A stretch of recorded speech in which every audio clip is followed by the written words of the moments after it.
Nama saya Darwin. Saya melakukan kuliah di Universitas Katolik Musikaritas. Dosen pembimbing saya adalah Dr. Heri Setiawan. Saya akan menjelaskan mengenai era disrupsi teknologi. Era disrupsi singkatnya merupakan fenomena ketika masyarakat menggeser aktivitas yang awalnya dilakukan di dunia nyata beralih ke dunia maya. Lebih jauh lagi, guru besar Harvard Business School, Clayton M.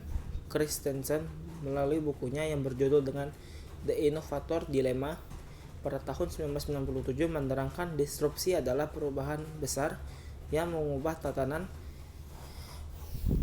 fenomena menjamurnya e-commerce hari ini merupakan salah satu contoh disrupsi. Fenomena ini pun tentunya didukung karena munculnya teknologi digital yang memudahkan aktivitas masyarakat. Satu sentuhan di layar handphone kini diibaratkan seolah langsung mendapatkan jutaan informasi di dalamnya. Bisa kita lihat bagaimana perkembangan media online hari ini yang begitu pesat karena mampu menyajikan informasi yang aktual. Namun pada hal itu masih tak cukup. Kecepatan atau aktualitas media pada kenyataan bisa diimbangi dengan audiensnya sendiri. Globalisasi menyebabkan dunia semakin sempit. Globalisasi mengakibatkan semua peristiwa yang terjadi di seluruh penjuru dunia dengan mudah dapat diketahui. Oleh sebab itu, globalisasi dikenal dengan istilah proses mendunia. Globalisasi muncul karena adanya teknologi transportasi dan komunikasi yang makin canggih. Kehidupan di sekitar kita sudah banyak yang canggih dan serba modern. Misalnya sekarang banyak menggunakan HP yang sudah dilengkapi dengan fasilitas seperti internet. Dengan internet kita lebih cepat mengetahui hal-hal yang luas dari penjuru dunia. Contoh lainnya yaitu sekarang banyak makanan cepat saji yang dijual di sekitar kita. Revolusi Industri 4.0. Revolusi Industri 4.0 pertama kali dikenalkan oleh Profesor Klaus Schwab dan Ketua Eksekutif World Economic Forum atau WEF. Dijelaskan bahwa revolusi industri 4.0 mengubah hidup dengan kerja manusia secara fundamental.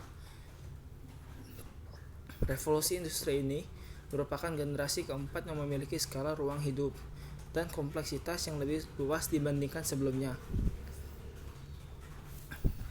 Revolusi industri sendiri dimulai sejak abad ke-18 untuk mengembangkan industri kreatif. Adapun bidang-bidang yang mengalami terobosan dengan munculnya teknologi baru adalah 1. Robot, kecerdasan buatan, 2. Teknologi nano, 3. Bioteknologi, dan 4. Teknologi komputer kuantum, 5. Blockchain seperti Bitcoin, 6. Teknologi berbasis internet, dan 7. Printer 3D. Praktik. Di tempat kerja saya yaitu bengkel, contoh praktiknya adalah semenjak terjadinya revolusi industri. Ketika orang-orang ingin membeli spare part, cukup tinggal menelpon orang yang menjual, lalu menanyakan tentang spare part tersebut ada atau tidak, seperti ready atau tidak. Lalu spare part tersebut lalu dapat diantarkan atau juga menggunakan aplikasi yang dapat mengantarkan barang secara online. Dibandingkan dengan dulu yang belum mengenal handphone sehingga membuat orang-orang harus pergi sendiri untuk membeli spare partnya, dan belum tentu juga spare part itu ada di toko tersebut.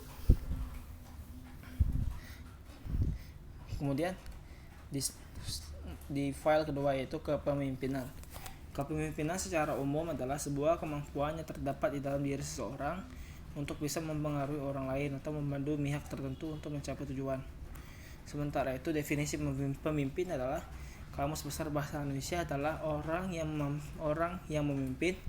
Jadi, seseorang pemimpin wajib memiliki kemampuan untuk mempengaruhi atau memandu sekelompok atau orang atau pihak.